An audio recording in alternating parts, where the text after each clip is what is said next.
স্বৈরাচারের নির্মমতার আমরা যে রূপ দেখেছি, যে নিকৃষ্ট রূপ দেখেছি, তার চেয়েও তো ভয়াবহ রূপ দেখলাম শেখ হাসিনার ফ্যাসিজম। তার ফ্যাসিবাদের ভয়ঙ্কর দুঃশাসনে যে নিকৃষ্ট দুঃশাসন কত ভয়ঙ্কর হতে পারে সেটা তো দেখলাম। সেটা তো এরশাদের যে নিষ্ঠুরতা তার চেয়েও কয়েক গুণ ভয়াবহ। এখন প্রতিদিন যে খবরগুলো আসছে এটার বর্ণনা করলে অনেক সময় চলে যাবে। অতিথিদেরকে বক্তব্য দেওয়ার সুযোগ এমনও শোনা যাচ্ছে যে বিরোধী দলের কোন নেতা বা কর্মীকে অর্থ বড় করে মেরে আপনার কোন গোয়েন্দা সংস্থা অফিসের পাশে একটি পুকুরের মধ্যে ফেলে দেওয়া হয়েছে। বিদেশি মাগুর তাকে খাপলে খাপলে খেয়ে তার কোন আর হাইও না।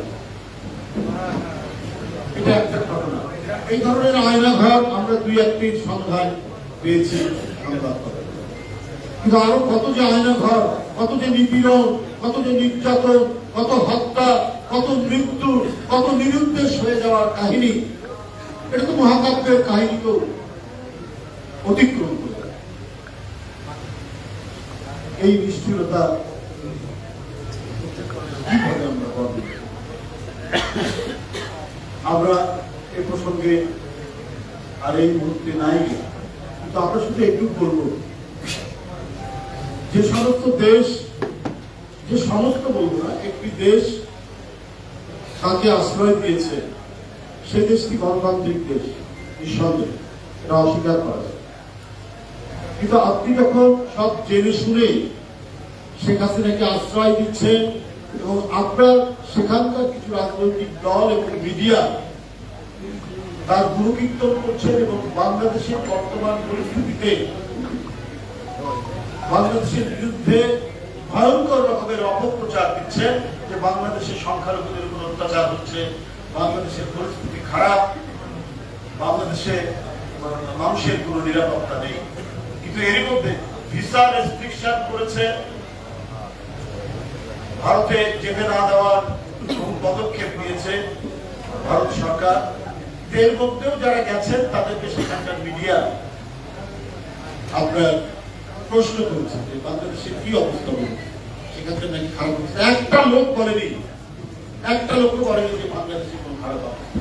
এমনকি হিন্দু ধর্মাবলম্বী যে ব্যক্তিদেরও সাক্ষাৎকার শুনলাম তারাও সেটি বলে।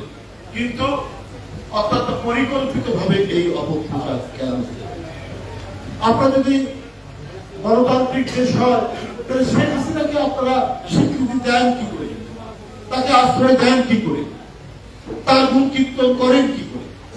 যে নিষ্ঠুর মহিলা ক্ষমতায় থাকার জন্য বিরোধী দল নিশ্চিহ্ন করতে এমন এমন পদক্ষেপ নিয়েছে, গুম, খুন, ক্রসফায়ার, নিপীড়ন, নির্যাতন একের পর এক, তাহলে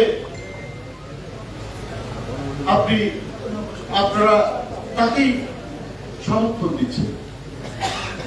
তো এটাই বোঝা যায় যে আপনারা হাসিনার মাধ্যমে বাংলাদেশে একটা কলোনি করার, উপনিবেশ করার একটা প্রচেষ্টা চালিয়েছে।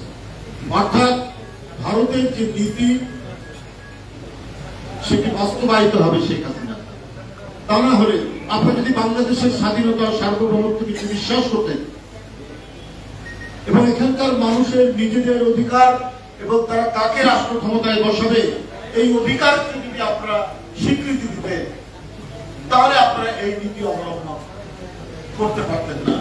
শেখ হাসিনাকে রক্ষা করার এই নীতি আপনারা অবলম্বন এবং আপনাদের মিডিয়া এবং সেখানকার কিছু রাজনৈতিক দল তার স্বরে চিৎকার করে বাংলাদেশের বিরুদ্ধে অপপ্রচার করছে। পৃথিবীর বহু দেশ, বহু গণতান্ত্রিক দেশ, তারা কিন্তু বাংলাদেশের যে প্রকৃত অবস্থা সেটি কথাই তারা বলছেন এবং এখানকার মানুষের আকাঙ্ক্ষার প্রতিফলন সেটি তাদের বক্তব্যের মধ্যে ফুটে উঠেছে।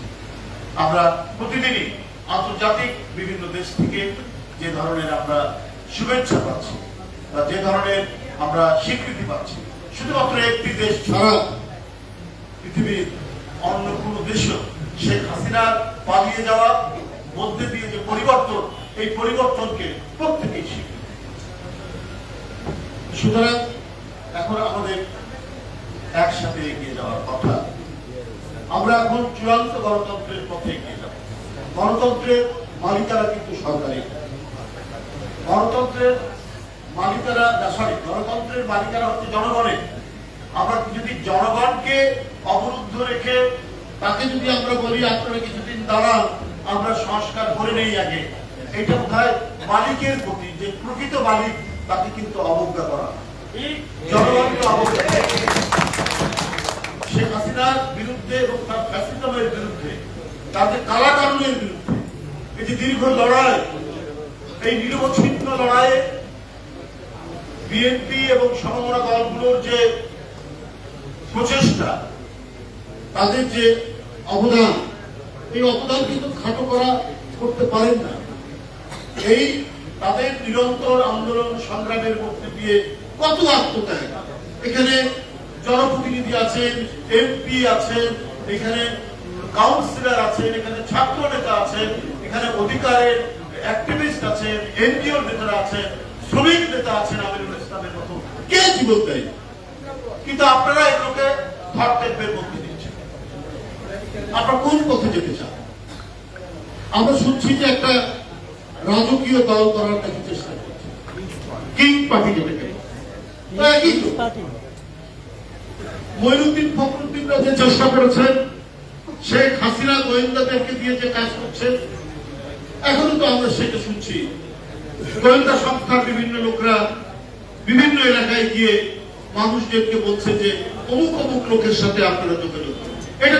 এটা তো করতে পারে, এর জন্য তো এত আত্মদান মানুষ যেটি করেছে তারা তো করতে পারে। ওই পরিস্থিতি যদি আবার ফিরে আসে যে রাষ্ট্রীয় গোয়েন্দা সংস্থাগুলো কারা কারা নির্বাচিত হবেন, কারা কোন রাজনৈতিক দল করবে, এটা যদি নির্ধারণ করে দেন, তাহলে শেখ হাসিনার বিরুদ্ধে লড়াইয়ে কি আর থাকলো, এটার আর কি দাম থাকবে? এর তো আর কোনো দাম থাকবে না। শেখ হাসিনাও এই কাজ করেছেন। উনি তৃণমূল থেকে জাতীয় পর্যায় পর্যন্ত গোয়েন্দা সংস্থা দিয়ে তিনি বিরোধী দলের লোকজনকে মানে ধমক দিতে চেষ্টা করাতেন যে বিএনপি থেকে তাদেরকে যেন সরিয়ে দেওয়া যায়, তারা যেন আরেকটি রাজনৈতিক দল গঠন করতে পারে, তারা যেন বিএনপিকে ভাঙে। এই কাজটাই তো 16-17 বছর শেখ হাসিনা গোয়েন্দা সংস্থাগুলোকে করিয়েছে। এখন আমরা আবার শুনছি যে গোয়েন্দা সংস্থার লোকরা নাকি একটি রাজনৈতিক দল গঠনের জন্য কাউকে কাউকে সমর্থন দেওয়ার জন্য বিভিন্ন জায়গায় তারা কাজ করছে। এই ঘটনা কিন্তু এদেশের মানুষ মেনে নেবে। এই দেশে একটি প্রকৃত গণতান্ত্রিক পরিবেশ, যে মানুষ যে দলকে পছন্দ করে তাকে তারা ভোট দেবে, যে মানুষ যে রাজনৈতিক দল গঠন করতে চায় তারা সেইভাবে রাজনৈতিক দল গঠন করবে। এখানে কোনো নির্দেশনা, এখানে কোনো হুমকি, এখানে রাষ্ট্রের কোনো খবরদারি থাকবে না। এটাই হচ্ছে সমাজ, এটাই হচ্ছে প্রকৃত গণতান্ত্রিক রাষ্ট্র। সেটা না করে আপনার মঈনুদ্দিন ফখরুদ্দিনের মতো, হোসেন মোহাম্মদ এরশাদের মতো এবং শেখ হাসিনার মতো একই কালচার, একই সংস্কৃতি যদি পুনরাবৃত্তি হয়, তাহলে তো মানুষ মনে করবে আরেকটি ফ্যাসিবাদ তৈরির প্রচেষ্টা চলছে।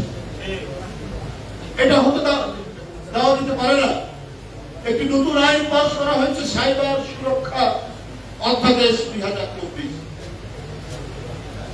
যেখানে কারা পাস করেছেন, অধিকার নিয়ে যারা কাজ করেছেন, এ ধরনের উপদেষ্টাগণ, ছাত্র নেতারা, যারা এই আন্দোলন, জুলাইয়ের আন্দোলন ছিলেন, আমার কাছে বিস্ময়কর মনে হয় তাদের হাত দিয়ে কি করে এই আইনটি পাস করা। বন্ধুরা আমার,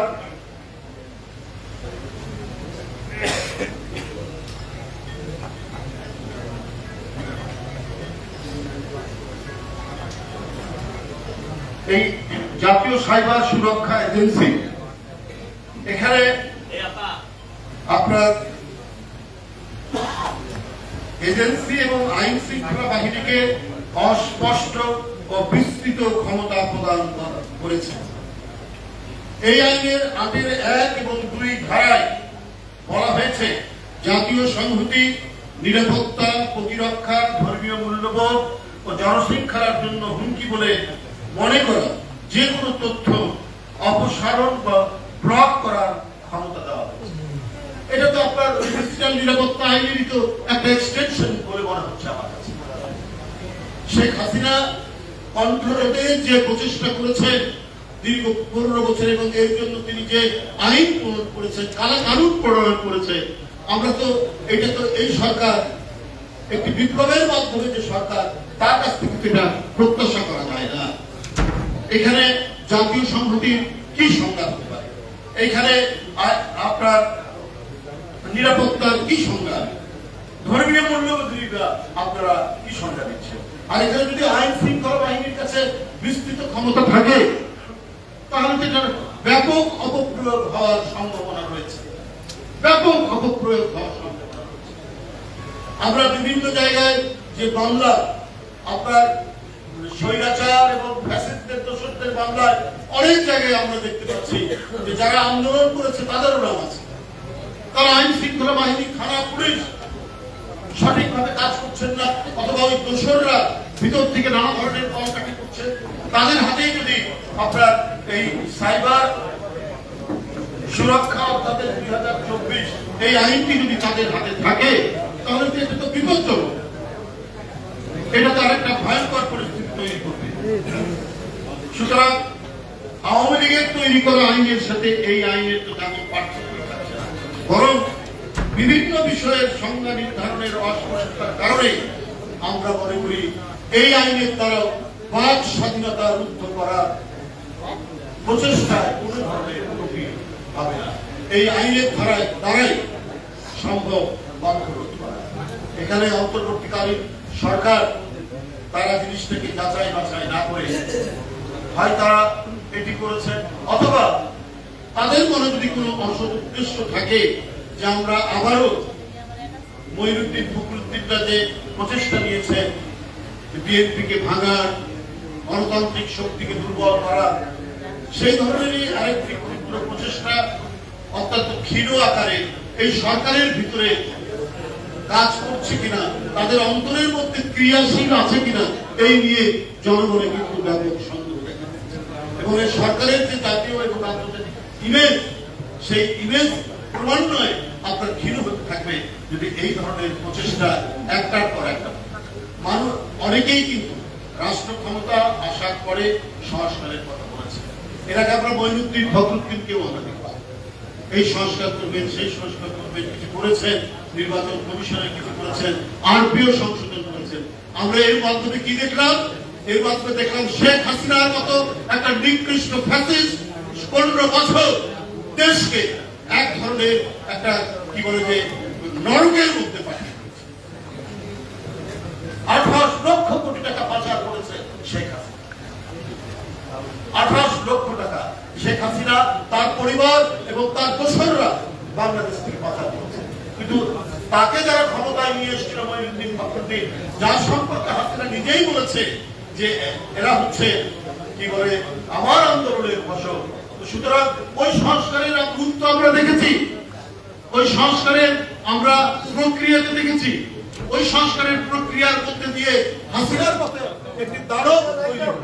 বন্ধুরা আমার, তো আমরা এখন এই সংস্কারের যে কি রূপ হবে, কোন পর্যায়ে নিয়ে যাবে সেটা আমরা বলতে পারি না। কারণ আজকে সাইবার সুরক্ষা যে আমরা রূপটি দেখছি, সেই রূপটিতে আমার কাছে ভালো কিছু ফিরছে না। আমার কাছে মনে হচ্ছে ডালের মধ্যে কিছু কালো পদার্থ রয়েছে বলে মনে হচ্ছে। তাই বন্ধুরা আমার, চারিদিকের বিভিন্ন ঘটনায় আমরা শঙ্কিত, আমরা ভয়াত্মক, ব্যক্তিগত ভয়ের জন্য নয়, রাষ্ট্রের নিয়ে আমাদের ভয়। আমরা এর আগেও দেখেছি যখন কোন সচিব, কোন মন্ত্রীর বিরুদ্ধে জনগণের মধ্যে থেকে প্রতিবাদ আসে, তখনই আপনার সচিবালয়ের ফাইল গায়েব হয়ে যায়, সচিবালয়ের মধ্যে আগুন ধরে। গতকাল মধ্যরাতের যে আগুন, সে আমরা জানি না, আমি কোন মুখরোচক কথা বলতে চাই না, এই আগুনে অনেক নথিপত্র পুড়ে গেল। কিন্তু একটি ঘটনা আরেকটি ঘটনাকে সন্দেহ তৈরি করে। গতকালই আমরা সংবাদপত্রে দেখেছি যে একটি সরকার কয়েকটি গুরুত্বপূর্ণ নথি চেয়ে পাঠিয়েছে সরকারের পক্ষ থেকে। এই নথি চাওয়ার পরেই গতকাল গভীর রাতে এই আগুন, এটা জনমনে বিরাট প্রশ্ন দেখা দিয়েছে। বন্ধুরা আমার, আমি এই বিষয়ে এটাই বলতে চাই, একেবারে উচ্চ পর্যায়ে নিরপেক্ষ ব্যক্তিকে দিয়ে একটা তদন্ত হওয়া উচিত। কারণ গতকাল শেখ হাসিনার এবং তার দোসরদের কিছু নথি চাওয়ার পর সচিবালয়ের অনেক নথি পড়ে যাওয়া এবং ভয়াবহ অগ্নিকাণ্ড, এইটা মানুষকে ভাবিয়ে তুলেছে, মানুষের মনে প্রশ্ন। যাই হোক, আমি শুধু এইটুকুই আপনাদের সামনে বলতে চাই যে হয়তো সামনে আরো দুর্যোগ দুর্বিপাক জাতীয়তাবাদী শক্তিকে অতিক্রম করবে, কিন্তু আমাদের সামনে যে প্রেরণা, আমরা কি আমাদের অবদান তো কিছু নাই। এদেশের লক্ষ কোটি মানুষের যিনি আশা আকাঙ্ক্ষার প্রতীক, জনগণের গণতান্ত্রিক আকাঙ্ক্ষার যিনি প্রতীক, সেই দেশনেত্রী বেগম খালেদা জিয়া কদিন আগেই, তাকে কারাগারে নিয়ে যাওয়ার কদিন আগেই তার চোখ অপারেশন করা হয়েছে। তাকে রাখা হয়েছে একটি ভাঙা ধ্বংসস্তূপের কারাগারের মধ্যে, চারিদিকে ধুলাউড়ি, যেখানে চোখের অপারেশন আছে। তার উপর যে নিপীড়ন নির্যাতন, তার উপর যে ভয়াবহ, তাকে বিনা চিকিৎসায় মৃত্যুর দিকে ঠেলে দেওয়ার যে প্রচেষ্টা নেওয়া হয়েছে, সেটা তো আমরা চোখে দেখেছি। তার তুলনায় আমাদের নিপীড়ন নির্যাতন তো কিছুই না। আমাদের প্রিয় নেতা, বিএনপির ভারপ্রাপ্ত চেয়ারম্যান আর 17 বছর দেশে আসতে পারেন না, এরপরও তার বিরুদ্ধে মামলা, এরপরও তার বিরুদ্ধে সাজা। এটা কি একটি ভয়ঙ্কর নিপীড়ন নয়? স্বয়ং দলের যারা প্রতীক, তারা যে নিপীড়ন সহ্য করেছে, যে নির্যাতন সহ্য করেছে, এটা গোটা দেশ, জনগণ এবং জাতীয়তাবাদী শক্তির কাছে আমাদেরকে এটি আরো শক্তিশালী, আমাদেরকে সংগ্রাম এবং যে কোনো প্রতিবাদে আমাদেরকে আরো বেশি বেগবান করে, আমাদেরকে আরো বেশি শক্তিশালী করে। যে আমাদের নেতৃত্ব যখন এত অত্যাচার সহ্য করেছেন, সুতরাং যতই বাধা আসুক আমরা এই বাধাকে অতিক্রম করতে পারবো। আজকে যারা এই অনুষ্ঠানটি করেছেন তাদেরকে আমি আন্তরিক ধন্যবাদ জানাই, প্রীতি জানাই। প্রতি বছরই তারা করেন। তারা সেই 22শে ডিসেম্বরের ঘটনাটিকে তারা মনে রেখেছেন। সেই দীর্ঘদিনের ঘটনা, অনেক পুরনো ঘটনা হলেও এটা যে গণতান্ত্রিক আন্দোলনের একটি মাইল ফলক ছিল এবং এখানে আত্মদানের মধ্যে দিয়ে পটভূমি যে রচিত হয়েছে, সেটাই 90-এ ডাক্তার বীরম জিহাদের আত্মদানের মধ্যে দিয়ে স্বৈরাচারের পতন হয়েছিল, এরশাদের পতন হয়েছিল। বন্ধুরা আমার, এইভাবে প্রতিটি পতন আমাদেরকে আগামী দিনে আমাদের সমাজকে, আমাদের রাষ্ট্রকে আরো বেশি গণতান্ত্রিক ভাবে শক্তিশালী করবে, এই বিশ্বাস। এই জন্য যে দেশের মানুষ অত্যন্ত গণতন্ত্রপ্রিয় মানুষ, এদেরকে দাবিয়ে রাখা যায় না, কখনো দাবিয়ে রাখা যাবে না। রাষ্ট্র শক্তিকে করায়ত্ত করে অন্যায় ভাবে জনগণের উপর জুলুমের দুর্মুষ পিটানে করে জনগণ কিন্তু আপনার ঠিকই বেঁকে বসে এবং তার পাল্টা উত্তর দেয়। আপনাদের সকলকে ধন্যবাদ জানিয়ে আমার বক্তব্য। আপনারা এখানে অনেকেই বক্তব্য রেখেছেন, আপনারা ভাবলেন না আমি কি আপনাদের ভাই না? আমিও তো রাজশাহী বিশ্ববিদ্যালয়ের ছাত্র ছিলাম, রাজশাহী বিশ্ববিদ্যালয় অনার্স পাস করে এসেছি এবং রাজশাহী বিশ্ববিদ্যালয় প্রাক্তন ছাত্র সমিতির গঠন করার সেই জন্মলগ্নে ছিলাম। যতবার বক্তব্য দিচ্ছি বলেছি, আমি ঢাকা বিশ্ববিদ্যালয়ের ছাত্র হলেও রাজশাহী বিশ্ববিদ্যালয় আমার ভিত্তি স্থাপন করেছে। অতএব আমি সারা জীবন রাজশাহী বিশ্ববিদ্যালয়ের ছাত্র হিসাবে বেঁচে থাকতে চাই।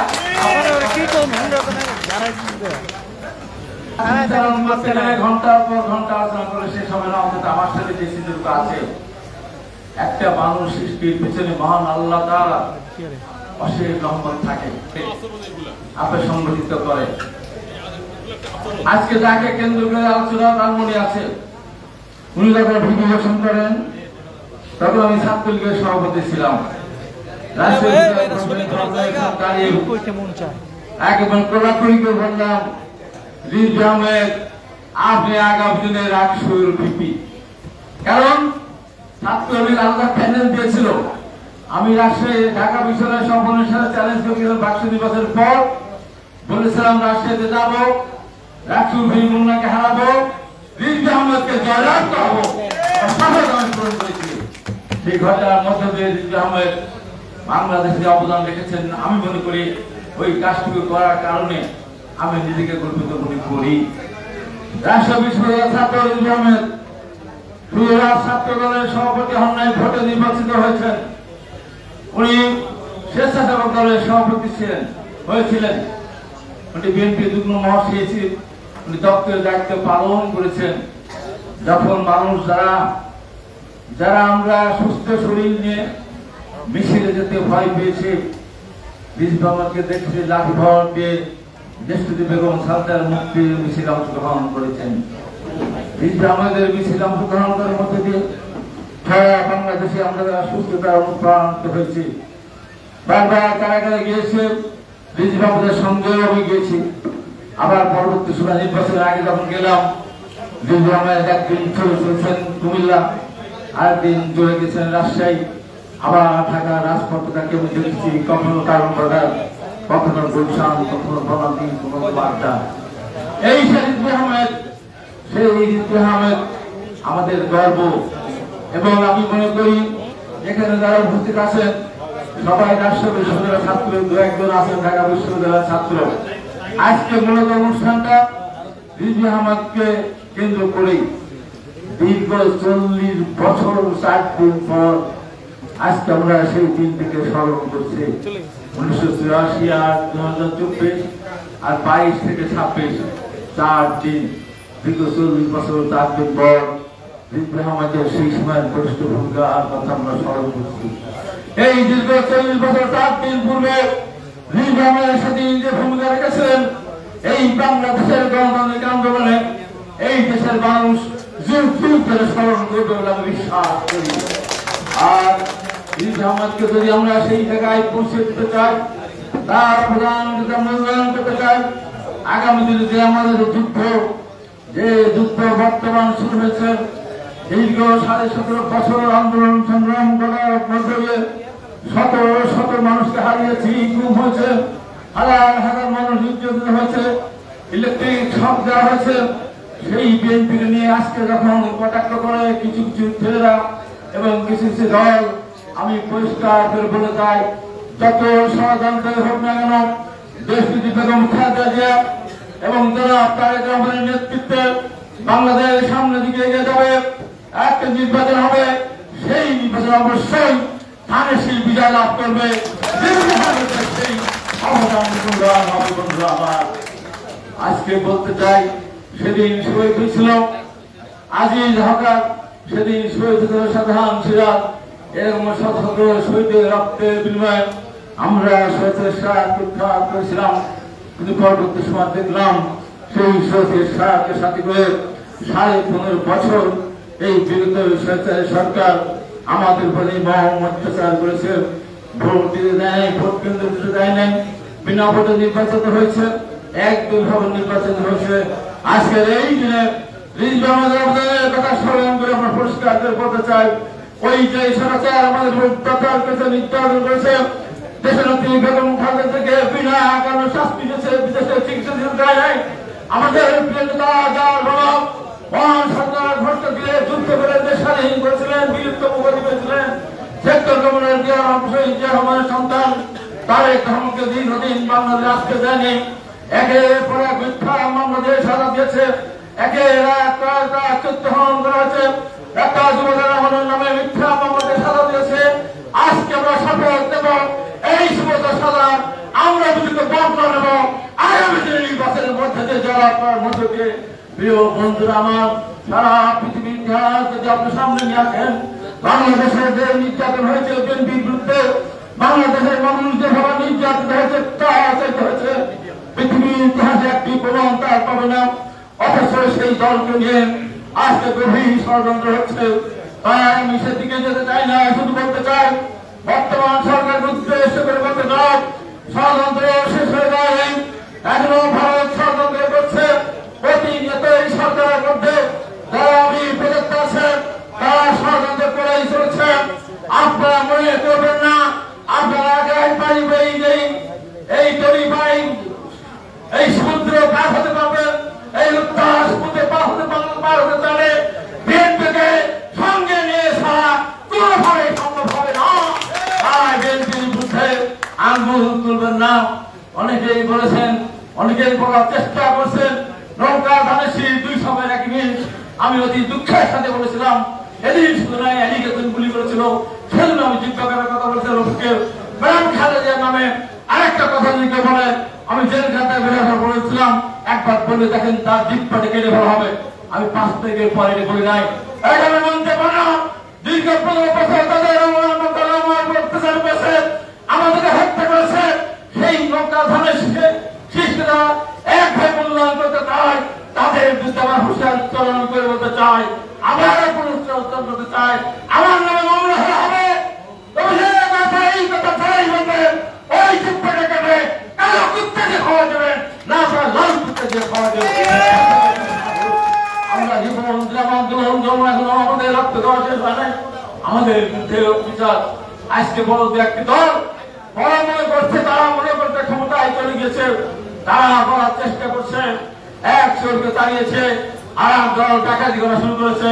হুঁশিয়ার করে দিতে চাই, এই কথা দ্বিতীয়বার উচ্চারণ করবেন না। বাংলা ইতিহাসে কাম করে এই বাংলাদেশে বসবাস করার মতো অসুবিধা হয়ে যাবে। তাই বিএনপি গিয়ে তা হাসা করবেন না। বিএনপি তার দায় চলে না। 2024 সালে নির্বাচন হতো, সেই নির্বাচন বিএনপি একাই 260টা আসন পেত। তাই 5 তারিখের পর বিএনপি জনপ্রিয়তা বেড়েছে। কেউ যদি মনে করে বিএনপিকে কটাক্ষ করতে চান, পরিষ্কার করে বলতে চাই বিএনপি তার দায় চলে না। বিএনপিকে নির্মূল করে ক্ষমতা আওয়ামী লীগ চেষ্টা করে পারে নাই। এক মহান আল্লাহ ছাড়া যত ভাবে বিএনপিকে নির্মূল করার ক্ষমতা এদেশে কারণ নেই। বিএনপি সামনের দিকে এগিয়ে যাবে। বন্ধুরা, আমি আর বক্তব্য বাড়াবো না, শুধু এই কথাটুকু বলে আর মনে দুঃখ কষ্ট নিয়ে বলতে চাই, এত আন্দোলন সংগ্রাম করার পর কিছু কিছু মানুষ আজকে এবং সরকারের ভাবেও কিছু কিছু ষড়যন্ত্র হচ্ছে। আগামী দিনে বিএনপিকে প্রতিহত করার জন্য বিএনপিকে অনেক হুঁশিয়ার উচ্চারণ করে বলে, বিএনপি যদি এই সিদ্ধান্ত না নেয় তাদেরকে জনগণকে বলো বয়কট করার জন্য। বিএনপিকে বয়কট করতে গিয়ে বিএনপিকে প্রতিহত করতে গিয়ে আওয়ামী লীগ দেশ থেকে বিতাড়িত হয়েছে। তাই বিএনপিকে যারা বয়কট করতে বলবে তাই বাংলাদেশের মানুষকে বয়কট হয়ে যাবে। এই দৃঢ়ভাষায় কথা বলতে চাই। এই কথা বলে রিজভী আহমেদের অবদান, সেই অবদান বাংলাদেশের মানুষ অবহিত স্মরণ করে। রিজভী আহমদ কৃষি ব্যাংকের চেয়ারম্যান ছিলেন, রিজভী আহমদ কৃষি ব্যাংকের চেয়ারম্যান ছিলেন। রিজভী আহমেদের ক্ষমতার পদে ক্ষমতা আসন শুনে উনি দায়িত্ব পালন করছেন।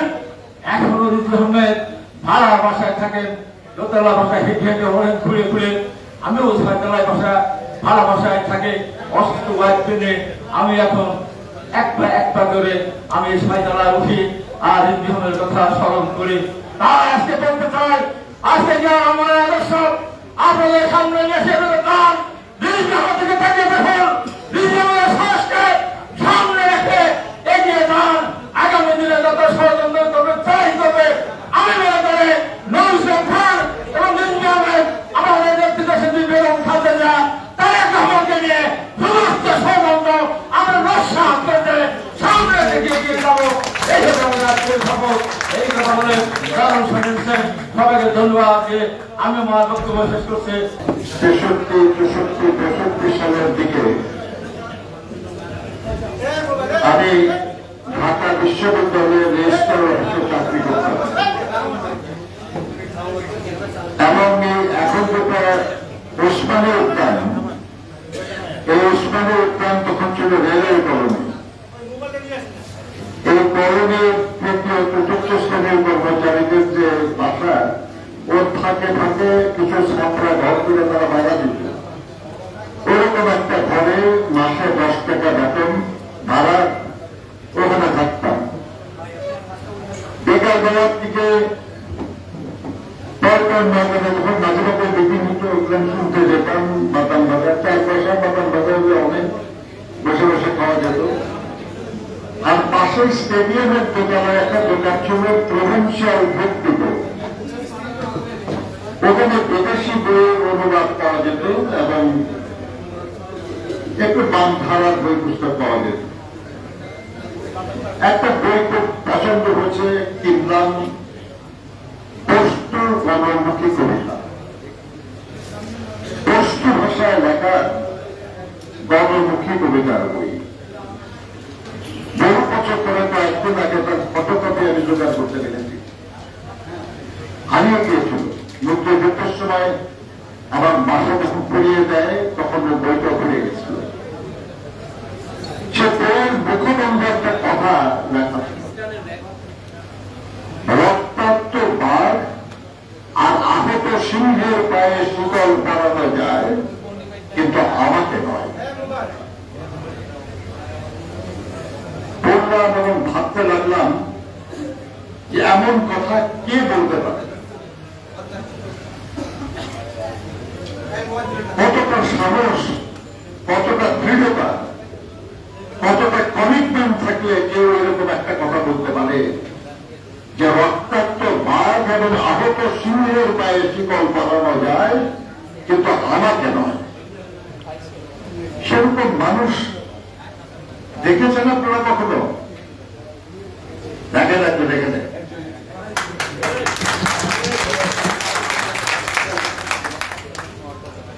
রক্তাক্ত হয়েছে, আহত হয়েছে,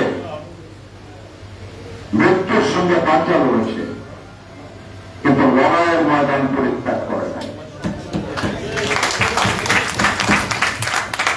তাদের জন্য লড়াই করেছেন, নিজের জন্য নয়া প্রার্থী ছাত্র নেতা ছিলেন, ছাত্রদের জন্য না, শ্রমিকের মানুষের জন্য লড়াই করেছেন। যার জন্য আমি বলেছি শ্রমিক বন্ধু রেসবে আহমেদ।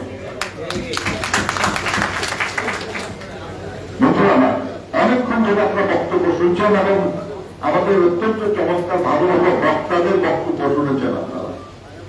আমি পাবলিক স্পিকার না, আর আজকে তো আলোচনা সভা, জনসভাও না।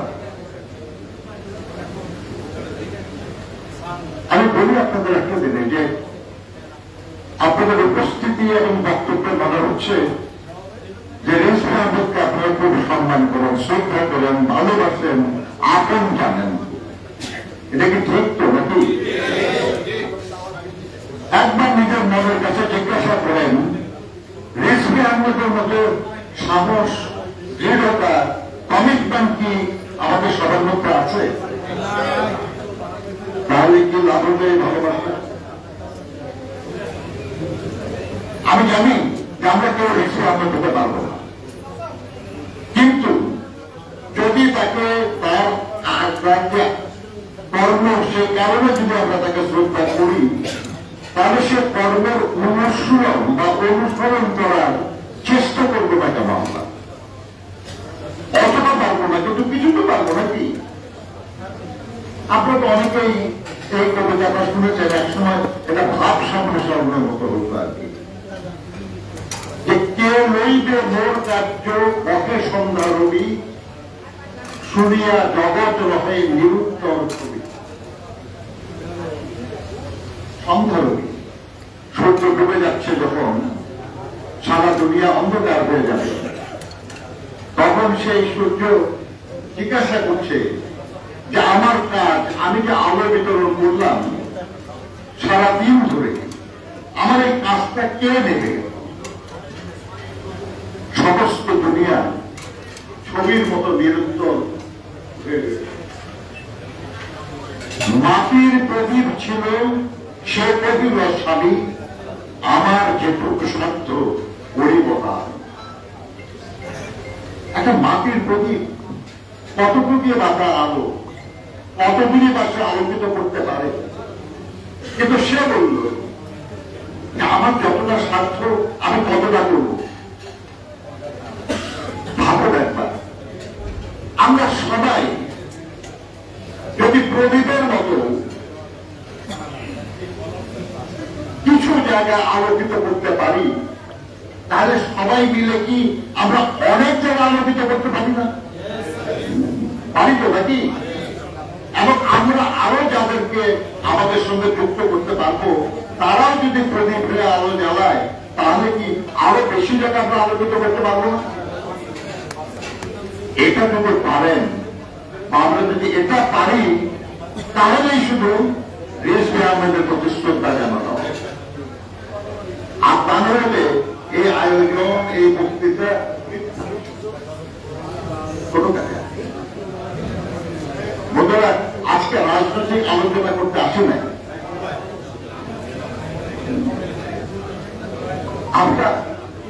আমরা একটা সরকার এখন যারা আছে আমরাই তো তাদেরকে প্রতিষ্ঠা করেছি নাকি?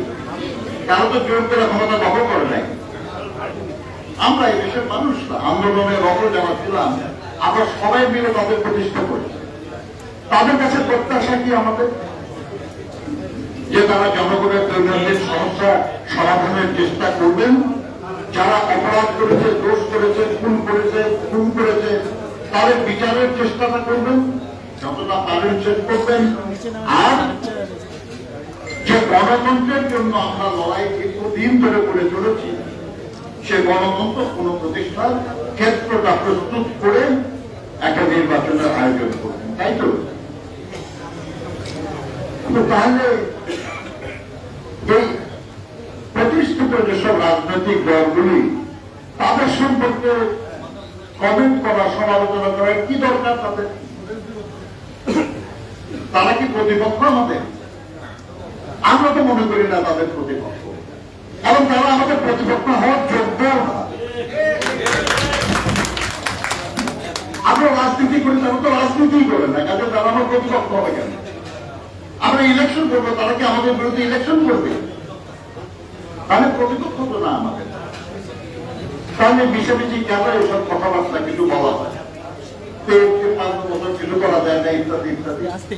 আরে ভাই, শহীদ জিয়াউর রহমান যে বাংলাদেশে ৭৪ সালে দুর্ভিক্ষে লক্ষ লক্ষ মানুষ জীবন দিয়েছে, সেই বাংলাদেশে খাদ্য উৎপাদন বাড়িয়েছিলেন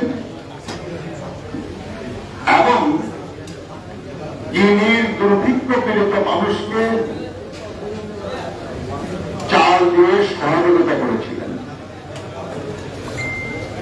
বাংলাদেশের মানুষের কর্মসংস্থানের জন্য গার্মেন্টস শিল্পের প্রতিষ্ঠা করেছিলেন, প্রবাসে কর্মসংস্থানের উদ্যোগ নিয়েছিলেন, সারা দেশটায় উন্নয়নের বিস্তৃত করার জন্য, গ্রামীণ অর্থনীতি শক্তিশালী করার জন্য পল্লী বিদ্যুতায়ন বোর্ড গঠন করেছিলেন, সমুদ্রে মাছ শিকারের জন্য ট্রলার বানিয়ে মাছ শিকার শুরু করেছিলেন এবং বিদেশে মাছ রপ্তানি করেছিলেন, দেশের প্রাকৃতিক সম্পদ অনুসন্ধানের জন্য পাপেক্স প্রতিষ্ঠা করেছিলেন।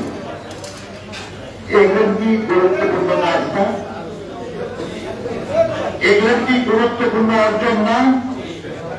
যারা সমালোচনা করেন, কিছুই করেন না, তারা এরকম একটা কাজ অন্তত করেন, করে তারপরে সমালোচনা করেন। বেগম খালেদা জিয়াকে আপনার খাদ্যের শিক্ষার বিনিময়ে খাদ্য কিংবা ফ্রি লেখাপড়ার ব্যবস্থা এবং উপবৃত্তি চালু করেছিলেন, এরকম মেয়েদের জন্য ইন্টারমিডিয়েট পর্যন্ত এরকম একটা যুগান্তকারী সিদ্ধান্ত নেন, নেওয়ার পরে সমালোচনা করেন। কিছু করেন নাই তো, পারেন নাই তো এখনো নাকি? সমালোচনা করারও যোগ্যতা অর্জন করতে হয়। আমি 3 বছর রাজনীতি করি, ধরেন আজকে 40 বছর রাজনীতি করে আমি তার সমালোচনা করার যোগ্য? যত বিদ্যাই থাকুক না, এটা মাঠের কাজ, এটা জ্ঞানের অনুশীলনের জায়গা না। পরামর্শ দেন, সমালোচনা করেন, এই দুটোর মধ্যে তফাৎ আছে। বন্ধুরা, আলোচনা দীর্ঘায়িত করার কিছু নাই, একটু সিম্পল জিনিসগুলি মনে রাখা। আমরা জানি আমরা গণতান্ত্রিক রাজনীতিতে বিশ্বাস করি, আর গণতান্ত্রিক রাজনীতিতে নির্বাচনের প্রতিদ্বন্দ্বিতা করেই আমাদেরকে বিজয়ী হতে হয় এবং দেশের কল্যাণের জন্য আমাদের যে কর্মসূচি সেটা বাস্তবায়নের জন্য আমাদেরকে বিজয়ী হওয়ার চেষ্টাও করতে হয়। কারণ নির্বাচনে বিজয়ী না হলে আমাদের যে চিন্তা, আমাদের যে ভাবনা, জনকল্যাণে আমাদের যে কর্মসূচি, এটা আমরা বাস্তবায়িত করতে পারব না।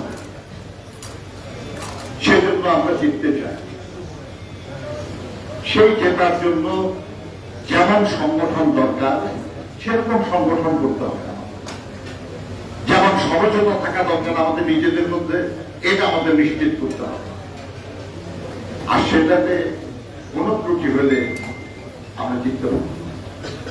আমাদের নেতা যেমন তারেক রহমান সাহেবের কথা বারবার বলছেন, আমাদের নেত্রী দেশনেত্রী বেগম খালেদা জিয়া বারবার বলছেন। আমাদের সামনে তো অনেক চমৎকার সব ডকুমেন্ট গুলিও আছে যেটা নিয়ে আমরা জনগণের কাছে যেতে পারি। এটা শহীদ জিয়ার 19 দফা কর্মসূচি আছে, দেশনেত্রী বেগম খালেদা জিয়ার ভিশন 2030 আছে, এবং সর্বশেষ আমাদের নেতা জনাব তারেক রহমানের ঘোষিত 31 দফা রাষ্ট্র সংস্কার কর্মসূচি। আমরা এগিয়ে যাব জনগণের কাছে এবং তাদেরকে আমরা উদ্দীপ্ত। একটা জিনিস মনে রাখবেন, যার সামর্থ্য কম, কিছু জীবের কথা বলে মানুষ দৃষ্টান্ত দেয়, আমি সেটা দিচ্ছি না। যার সামর্থ্য কম সে নিজের অক্ষমতা ঢাকার জন্য সমালোচনাকে অস্ত্র হিসাবে ব্যবহার করে। আপনার এটা খারাপ আছে, এটা করেন না, খারাপ ইত্যাদি। ভাই আপনি কি করছেন? বলে আমি তো সুযোগ পাইনি, কিন্তু করতে পারি নাই।